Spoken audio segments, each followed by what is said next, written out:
The package arrived on a Tuesday afternoon. Plain brown cardboard, no return address, just my name written in handwriting my parents hadn't seen in years. Inside was proof of everything they chose not to show up for. By the time the sun set, my phone was vibrating nonstop. 35 missed calls. They kept calling for 3 days straight. On the third day, I finally answered. That was the moment they realized ignoring me had cost them more than they ever imagined. To understand why that box sent them into panic, you need to know what kind of parents Sam and Betty Riggs were. They were the kind who spent hundreds on designer shoes for themselves while telling me college tuition was my problem to solve. I learned early that I was the budget line my parents always cut first. Saturday mornings, I'd watch my mother return from shopping trips with bags from stores I couldn't pronounce. She'd model new heels in the hallway mirror, turning her ankle this way and that, admiring how the leather caught the light. My father would come home with silk ties, Italian loafers, while blazers he'd wear once before deciding they weren't quite right. The closets in their bedroom overflowed. Mine had 6 outfits I rotated through the entire school year. When I asked for new shoes, the sole of my left sneaker was literally flapping. My mother sighed like I'd requested a yacht. Jacqueline, we can't just spend money carelessly. You need to understand the value of $1. She said this while wearing a watch that cost more than our monthly groceries. Birthdays came and went with promises instead of presents. We'll do something special next year, they'd say, already planning their next weekend getaway. School concerts, award ceremonies, parent-teacher conferences, always met with the same apologetic shrug. Something had come up, they'd make it up to me. Surely I understood. I stopped expecting them to show up. But high school graduation felt different. They promised, swore it, circled the date. My mother even mentioned buying a new dress for the occasion. The day arrived. I walked across that stage, searched the crowd, found 2 empty seats. That night, they called with voices bright and unapologetic. Traffic had been terrible. Something urgent had happened. They felt awful, truly. We'll make it up to you, sweetheart. We promise. I hung up and stared at my diploma, understanding for the first time that some promises are just pretty words people say to avoid uncomfortable truths. They were never going to show up. Not for me. The acceptance letter arrived on a Wednesday. Admission to study public policy at the University of North Carolina at Chapel Hill. I held it with shaking hands, reading the words over and over until they felt real. I'd gotten in. Full admission. Financial aid package enclosed, but there was still a gap. Tuition, housing, books, living expenses. I found my parents in the living room. My father was browsing luxury watch catalogs. My mother scrolled through vacation rental listings. I got in, I said, holding out the letter like an offering. They glanced up, offered distracted congratulations, then returned to their screens. I need help with tuition, I continued, my voice smaller now. The financial aid covers most of it, but there's still. No. My father didn't even look up. The word hung in the air like smoke. We grew up poor, Jacqueline, my mother added, as if reciting a speech she'd prepared. We had to fight for everything. You need to learn to fend for yourself. The money has more important uses. More important than your daughter's education, I didn't say. More important than my future. Please, I heard myself beg, hating the desperation in my voice. Just the first year. I'll work, I'll figure out the rest. I just need. Our answer is no. I stood there, acceptance letter trembling in my grip, watching my mother bookmark a beachfront villa in the Bahamas. That fall, I started college with 3 jobs. Morning shifts at the campus library. Afternoons at a coffee shop off campus. Weekend doubles at a retail store. I studied between customers, wrote papers during closing shifts, survived on vending machine dinners, and 4 hours of sleep. Exhaustion became the weather I lived in. Constant, inescapable, normal. Every time I passed students laughing over lunch or napping on the quad, I wondered what it felt like to have parents who actually invested in you. The professor's voice faded into background noise somewhere around the 15-minute mark. I'd worked a double shift the night before, closing the coffee shop at 11, then inventory at the retail store until 3 in the morning. I'd made it to this 8 a.m. lecture on willpower and caffeine, but willpower was failing. My head dipped forward. I jerked awake, blinked hard, forced my eyes to focus on the board. 2 minutes later, it happened again. When class ended, I gathered my things with the slow, clumsy movements of someone running on fumes. A hand touched my shoulder. Hey. Are you okay? I looked up into the concerned face of a girl I'd seen around campus. Alex something. Always put together, always smiling, the kind of student who seemed to glide through college like it was designed for her comfort. I'm fine, I said automatically. Just tired. I've noticed, she said gently. You've been falling asleep in class for weeks now. Heat flooded my cheeks. I'd thought I was being subtle. Can I buy you coffee? Alex asked. Real coffee, not whatever that dining hall stuff is. I should have said no. I had a shift in 2 hours and reading to finish before then. But something in her expression, genuine concern, not pity, made me nod. We walked to a cafe off campus. She ordered us both lattes, waved away my attempt to pay. We sat by the window, and she waited, patient, until I finally spoke. I work a lot, I said carefully. 3 jobs. It's how I'm paying for school. Your parents can't help? The question landed like a stone in still water. I could have told her the truth about the designer shoes and vacation homes, about being told to fend for myself while they lived in luxury. Instead, I protected them like I always did. They think it builds character, I said, managing a weak smile. Alex studied me for a long moment, and I had the unsettling feeling she could see past every careful word. Well, she said finally, everyone needs friends. Especially friends who understand that sometimes you need to sleep through Monday morning lectures. For the first time in months, I laughed. 2 weeks of coffee dates and study sessions later, Alex extended an invitation that made my stomach twist with anxiety. My parents want to meet you. Come for dinner Friday. I almost said no. Meeting parents felt too intimate, too real. But Alex's expression was so hopeful that I heard myself agree. The Henderson home wasn't just nice, it was the kind of place you saw in magazines. But what struck me wasn't the size or the expensive furniture. It was the warmth. Family photos everywhere. The smell of home-cooked food. Voices calling greetings as we entered. Dean and Rachel Henderson welcomed me like I mattered. They asked questions and actually listened to the answers. Over dinner, the conversation flowed naturally. No awkward silences, no phones. No one rushing to be somewhere else. I'd already told Alex more than I meant to about my situation. Now, watching her parents' faces as we talked about my 3 jobs and my academic goals, I saw something I didn't expect. Respect. Admiration, even. Jacqueline, Dean said as dinner wound down, his voice serious. We'd like to help with your education. Tuition, housing, whatever you need.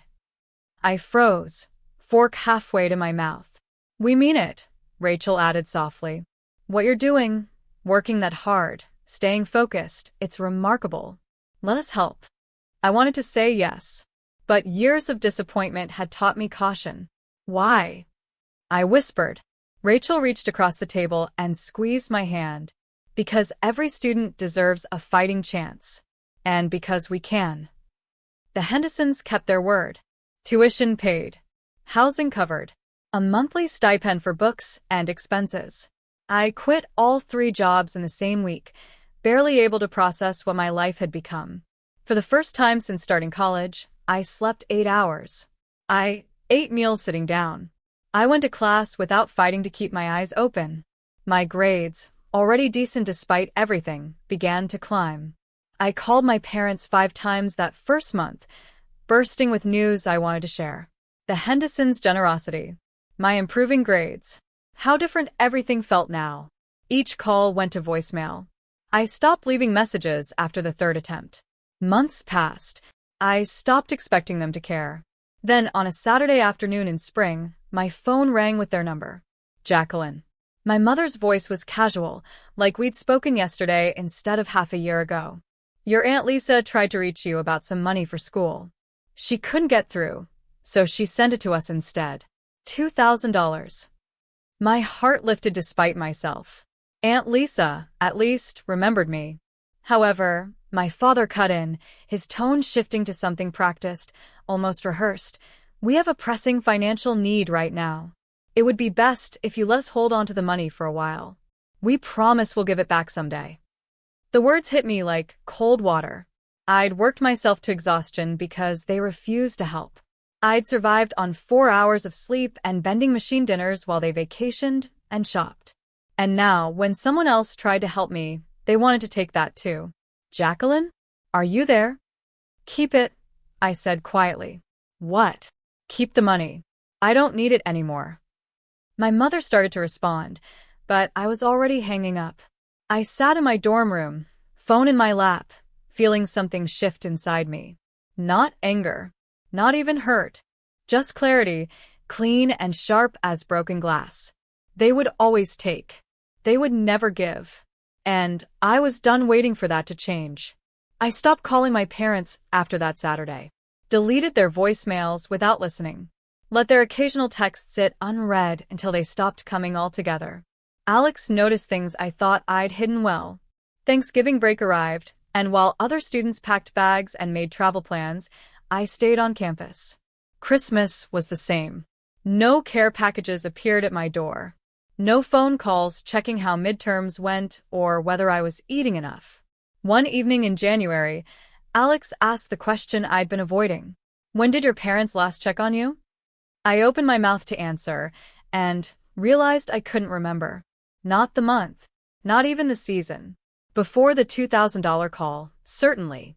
But how long before? The silence between us held the answer I couldn't speak. After that, something shifted.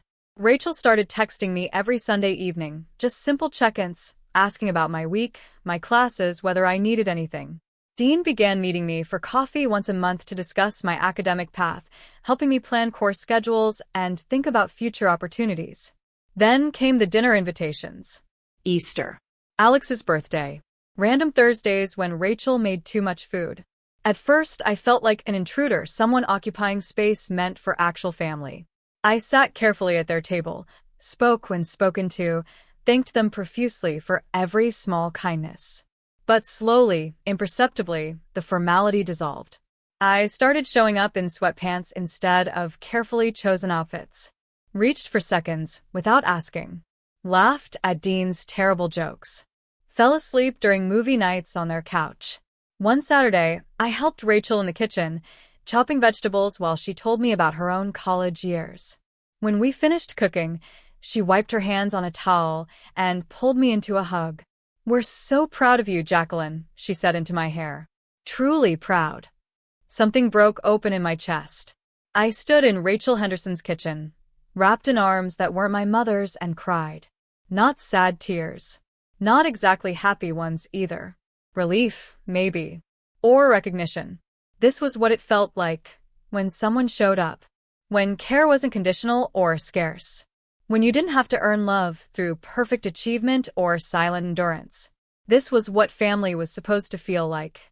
And I'd found it in the last place I expected, with people who owed me nothing but gave me everything anyway. 4 years passed in a blur of textbooks, late-night study sessions, and quiet growth I didn't realize was happening until I looked back and barely recognized who I'd been. Alex and I became inseparable, study partners, roommates junior year, the kind of friends who could communicate entire conversations with a single look across a lecture hall. We pushed each other, celebrated each milestone, survived every stressful exam period with coffee runs and ridiculous inside jokes. The Henderson home became my second address. Dean helped me discover I had a knack for analytical thinking I'd never had the space to explore before. He taught me to trust my instincts, to speak up in class, to believe my voice had value. Rachel taught me something equally important, that asking for help wasn't weakness, that taking up space wasn't selfish, that I was allowed to matter. By senior year, both Alex and I were on track for summa cum laude. We studied together at the Henderson dining table, quizzed each other, proofread each other's papers. The competition between us was never bitter, just two people wanting the best for each other. Final semester. I checked the rankings with shaking hands, hardly believing what I was seeing. Top of the class. Pride hit first, bright and unfamiliar and overwhelming. Then, like muscle memory, I thought of my parents, imagined calling them with the news. Felt the familiar drop in my stomach when I realized they wouldn't care. But then I thought of the Hendersons. Rachel's face when I told her. Dean's quiet pride. Alex's squealing celebration. The dinner they'd insist on hosting, the way they'd make it feel like the achievement it actually was. My parents had taught me I wasn't worth celebrating. The Hendersons taught me I was.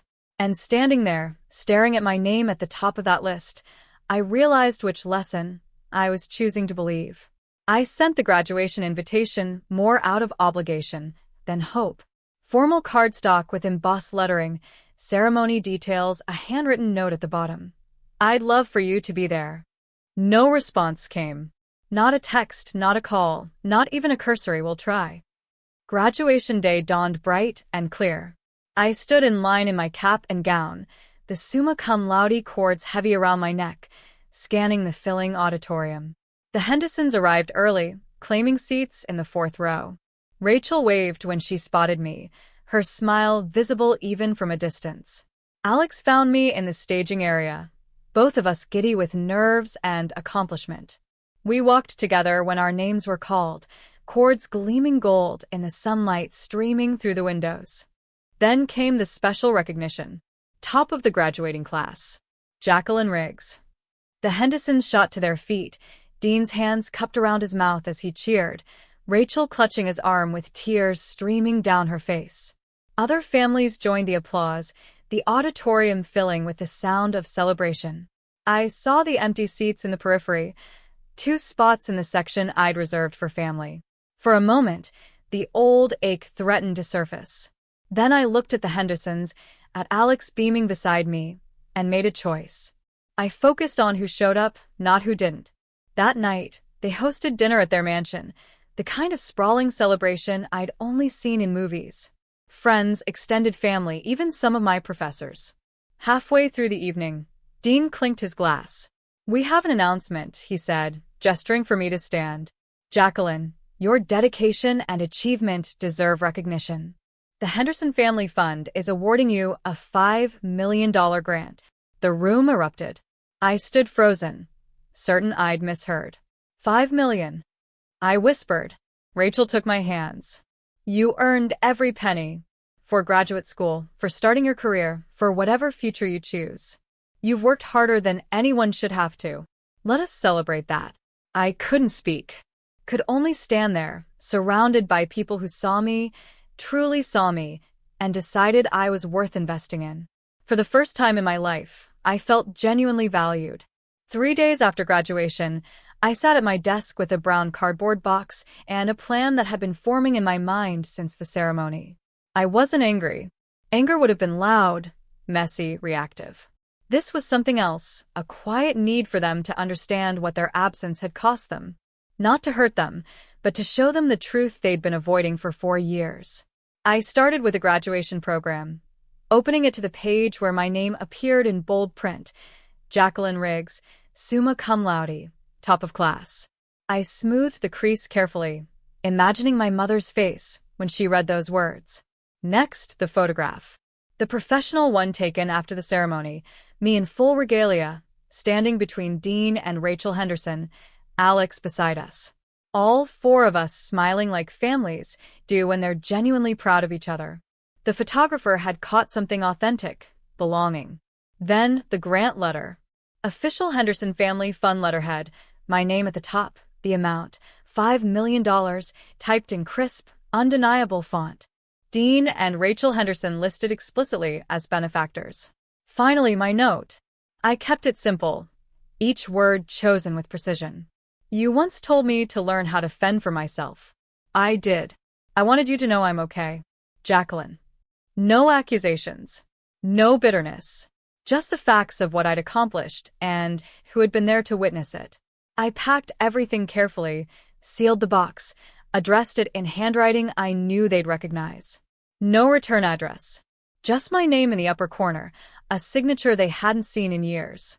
I mailed it on a Wednesday morning. By Wednesday evening, my phone started ringing.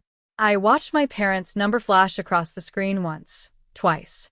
Sent both calls to voicemail without listening. By sunset, I had 15 missed calls. Thursday brought more. My mother's number, my father's, back and forth like they were taking shifts. 20 missed calls.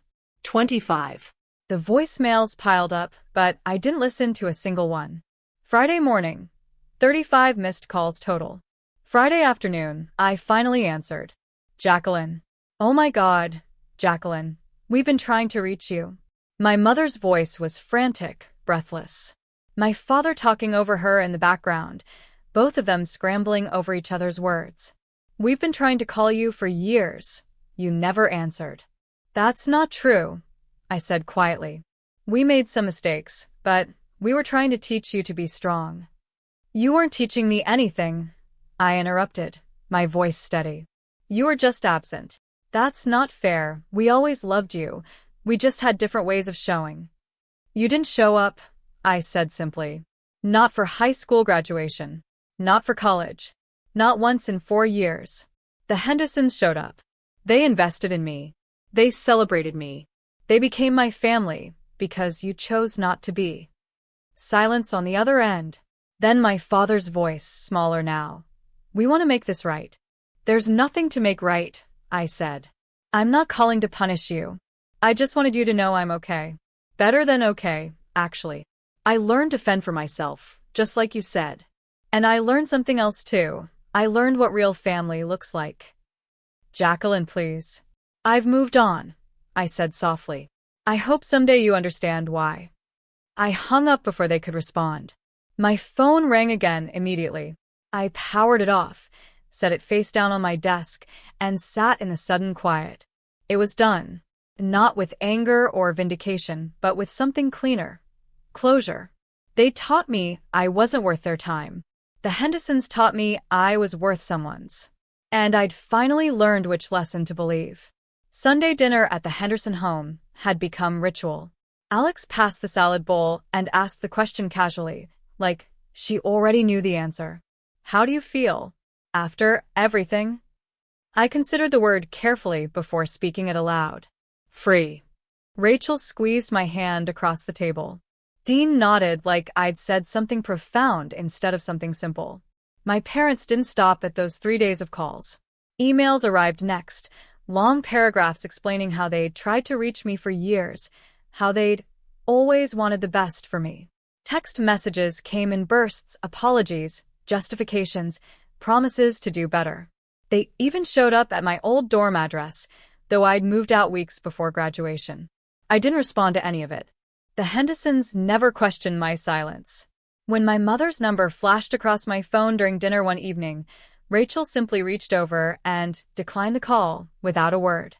Dean changed the subject. Alex squeezed my shoulder. They understood what my parents never had. Boundaries weren't punishment.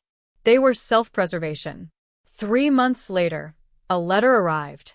Thick cream stationery, my mother's careful handwriting. I opened it at the kitchen table while Rachel made coffee. We've always loved you, Jacqueline. We just needed you to be strong, independent. We see now that our methods were misunderstood. I read it once, folded it carefully, filed it in a drawer I rarely opened. I wasn't interested in rewriting history. They'd had years to show up. They'd chosen not to. The letter was just another attempt to reshape their absence into something noble. Later that week, I found myself staring at the graduation photo on the Henderson mantel. It sat between family portraits now, framed in the same silver as the others. Rachel appeared beside me, slipped her arm around my shoulders. You've always been ours, she said softly. The words settled something I hadn't realized still needed settling. My parents taught me to fend for myself. The Hendersons taught me I didn't have to. I learned both lessons, kept what served me, and built a life where I was finally, genuinely valued. If you stayed with me through this story, thank you. If any part of it felt familiar, you're not alone. If you'd like to hear more real family stories like this, you can subscribe to the channel. And if this story brought up something personal for you, feel free to share in the comments. I do read them. Thanks for listening.